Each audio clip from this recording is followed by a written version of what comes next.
Hey! Salut chers résilients et chères résilientes. J'espère que vous allez bien. Est-ce que vous vous sentez souvent agité, souvent anxieux, mais aussi souvent créatif? Votre esprit est-il souvent, voire toujours en mouvement?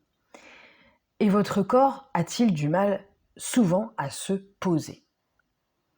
Si oui, il est fort probable que l'énergie Vata joue un rôle central dans votre constitution. Si vous êtes arrivé sur ce podcast, ce n'est peut-être pas un hasard, c'est peut-être juste une certaine curiosité, ou bien vous avez découvert que vous étiez de constitution à majorité Vata. Alors, bienvenue à vous dans ce premier épisode de notre série sur les doshas.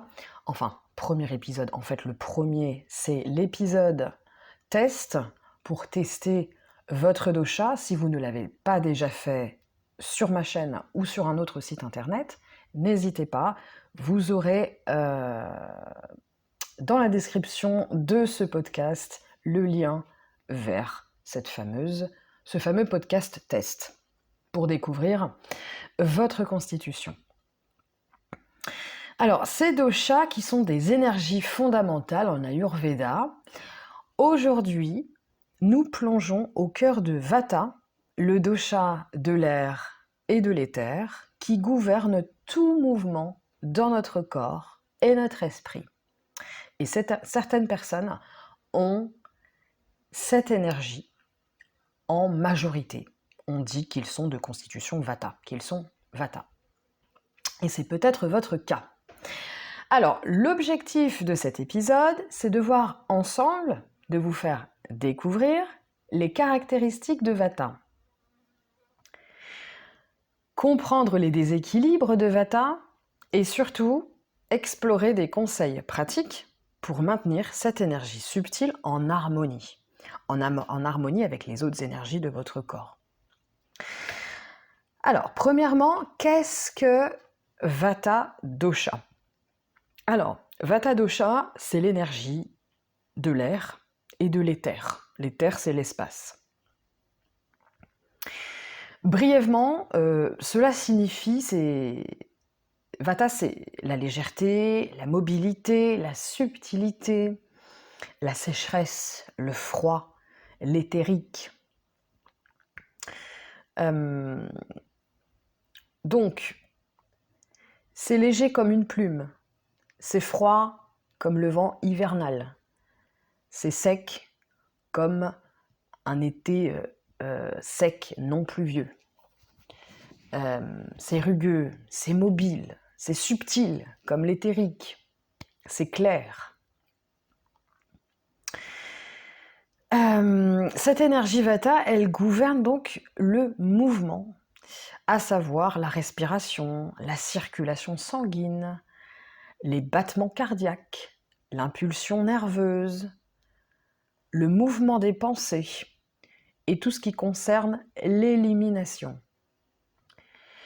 Comment est-ce qu'on reconnaît une personne qui a une dominante Vata? Eh bien, physiquement, souvent, ce sont des personnes qui ont une corpulence fine, élancée, avec des articulations souvent proéminentes, une peau plutôt sèche, à tendance froide, des cheveux fins et secs.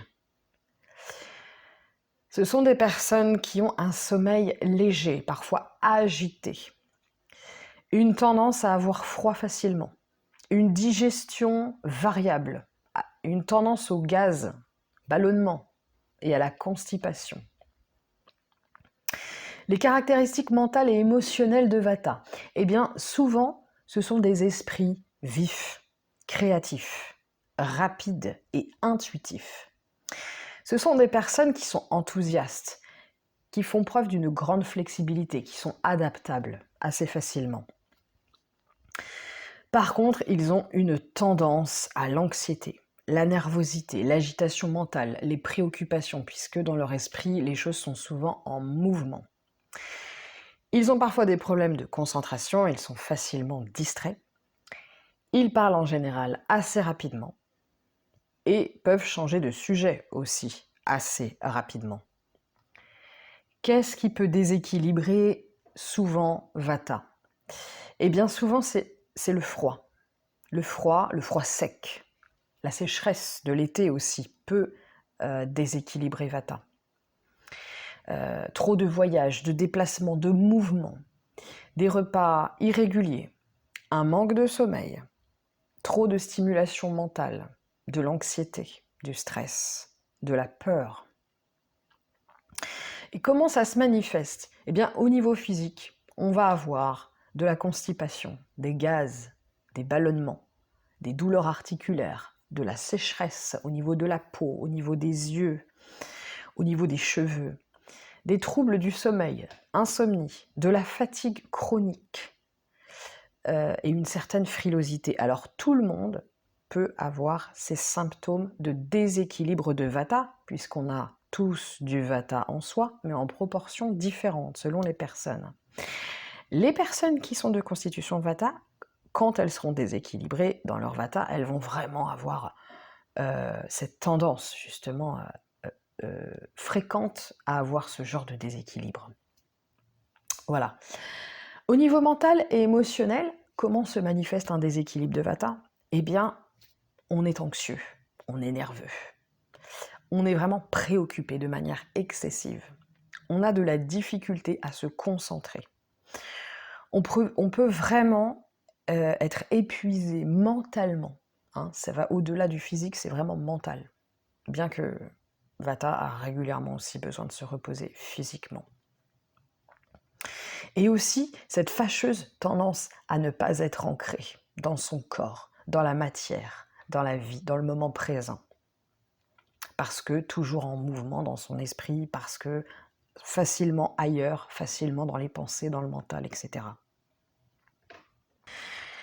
Maintenant, je vais vous donner quelques brefs conseils pour équilibrer Vata, maintenir l'équilibre ou rééquilibrer, sachant que parfois, le rééquilibre peut mettre du temps, ça peut mettre plusieurs jours, voire plusieurs semaines, plusieurs mois, tout dépend depuis combien de temps et à quelle profondeur le déséquilibre s'est installé. Alors, l'idéal, les mots-clés, c'est plutôt de ramener la chaleur, l'humidité, la lourdeur, la consistance et la régularité. Au niveau de l'alimentation, il convient de privilégier des aliments chauds, cuits, nourrissants, gras, donc du bon gras, hein, des huiles, comme l'huile d'olive par exemple, du ghee, alors ghee, G-H-2-E, ça c'est un lait dont on a retiré le lactose entre autres, pour simplifier, l'avocat aussi par exemple. Donc, on privilégie aussi les épices douces pour réchauffer un peu le corps, le gingembre, la cannelle, la cardamome, la ou le, je sais jamais si on dit le ou la. En tout cas, c'est une épice que j'adore puisque vraiment, je crois que parmi toutes les épices, c'est peut-être celle qui est la plus efficace et la plus rapide pour rééquilibrer Vata. Des saveurs douces, salées ou acides, ou acides. Il convient d'éviter les aliments froids, les aliments crus. Quand j'en vois dans certains mouvements dits hygiénistes, spirituels, qui mangent que du cru, alors qu'ils sont Vata, bon, bien entendu, ils font ce qu'ils veulent, mais je me dis, ça va être compliqué. Si ça dure des mois, voire des années, ça va être très compliqué au bout d'un moment de revenir en arrière, quoi. Ça va mettre énormément de temps à se rééquilibrer. Donc, je répète, on évite le froid, on évite le cru. Bien sûr, on peut en manger de temps en temps, mais pas tous les jours. On évite le sec. On évite tout ce qui est trop léger, trop amer, trop astringent ou trop piquant. Par exemple, des salades froides, des craquelins, des boissons glacées, le café. La régularité. Alors, pour plus de régularité, il conviendrait, autant que peut se faire, ce n'est pas toujours facile, de manger à heure fixe, de prendre 3 repas par jour, de ne pas sauter de repas. Sachez que le jeûne, par exemple, pour les personnes qui sont Vata, c'est vraiment pas... un jeûne de une journée, c'est bien au-delà. Ça commence à déséquilibrer Vata, voilà. Juste pour ceux qui ne savent pas. Donc, bien entendu, je proscris totalement les jeûnes. Pour moi, c'est une journée, 2 jours, 3 jours maximum. Et ça, quand vous faites un jeûne de 3 jours et que vous êtes Vata, c'est pas plus d'une fois par an. Honnêtement, c'est le conseil que je vous donne. Vous en faites ce que vous voulez. Et ensuite, il y a plusieurs semaines de rééquilibrage après 3 jours de jeûne quand on est Vata. Ne pas sauter de repas. Donc, au niveau de votre mode de vie. Alors, mode de vie, eh bien, on l'a dit déjà, de la régularité. Il faut vraiment vous fixer un minimum, une routine. Je sais que les Vata, en plus, ils détestent la routine. C'est ça qui est dingue. Ils adorent le mouvement, ils adorent la routine. Ils adorent, justement, le fait qu'il n'y en ait pas, alors que c'est ce dont ils ont pas le plus besoin, mais presque. Donc, régularité, c'est essentiel. Se coucher, se lever à heure fixe et des repas aussi à heure fixe. C'est très important, autant que peut se faire. Voilà. La chaleur et le confort. Donc l'idéal, c'est de se couvrir, de prendre des bains chauds, de se masser à l'huile chaude, par exemple, de se lever dans un petit plaid, à regarder un film tranquillement le soir, au coin du feu. Tout ça, c'est très très bon pour rééquilibrer Vata. Du repos. Il faut vraiment prioriser un sommeil suffisant et réparateur. Si besoin, faites des siestes courtes, si besoin. Pas besoin de faire des très grosses siestes, mais de temps en temps, une fois dans la journée, un Vata qui fait une sieste, c'est un Vata qui se régénère et c'est bon pour lui. Évitez toute forme de surstimulation. Donc que ce soit avec avec des substances comme le café ou le thé, limiter les écrans. C'est bien d'écouter la musique, Vata adore en plus écouter la musique, mais trop de stimulation trop souvent et pendant trop longtemps, ça le déséquilibre. Évitez aussi de faire plusieurs choses en même temps. Vata a besoin d'être concentré pour être bien ancré, donc il est préférable qu'il fasse une chose à la fois. C'est particulièrement important pour tout le monde, mais particulièrement pour Vata. Il est très important aussi d'apprendre à un ou une Vata à gérer son stress et à pratiquer, avoir une pratique physique chaque jour.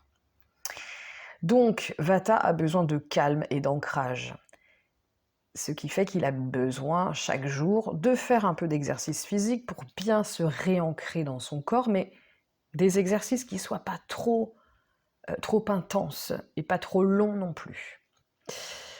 Ça peut être pas mal aussi le yoga doux avec des positions qui favorisent l'ancrage, par exemple, de la méditation, des exercices de respiration lente et profonde. Alors quand je dis exercice, vous n'êtes pas obligé de vous mettre en mode exercice, mais au moins de temps en temps dans la journée, prendre des petites pauses où vous revenez au moment présent. Par exemple, je ne sais pas, vous buvez une tisane de camomille. Tiens, ça c'est très bien pour calmer Vata. Ce que je fais en ce moment même d'ailleurs. Moi je suis une Vata Pitta et le déséquilibre de Vata, je le connais bien. Donc, souvent faites des pauses. Au besoin, respirez. Au besoin, méditez si vous voulez. Mais le plus important, c'est de faire des pauses et vraiment de vous reconnecter au moment présent.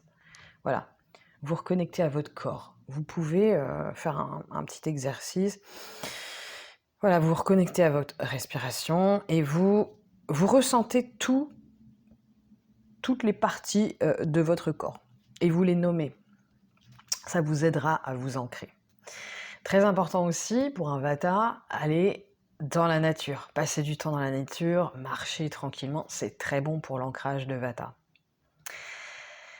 Et il vous est conseillé aussi de privilégier des activités donc douces, régulières, plutôt que de l'intensité ou de la nouveauté constante.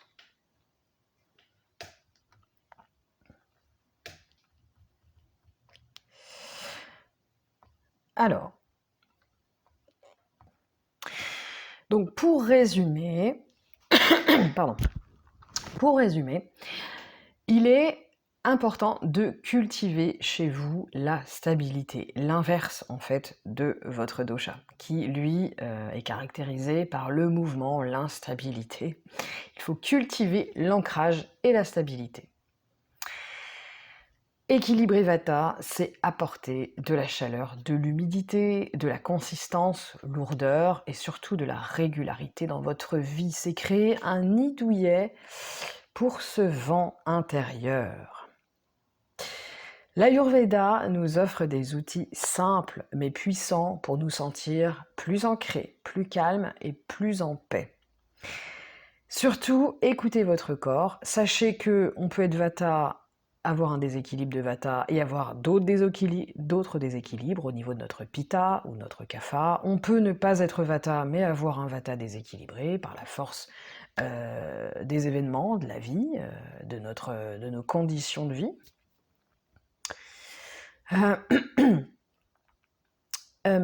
Donc, écoutez-vous. Si vous ressentez de l'agitation, de l'anxiété, une difficulté d'ancrage, c'est probablement que vous avez un Vata déséquilibré. Donc, écoutez votre corps, observez vos déséquilibres, ajustez vos routines en fonction.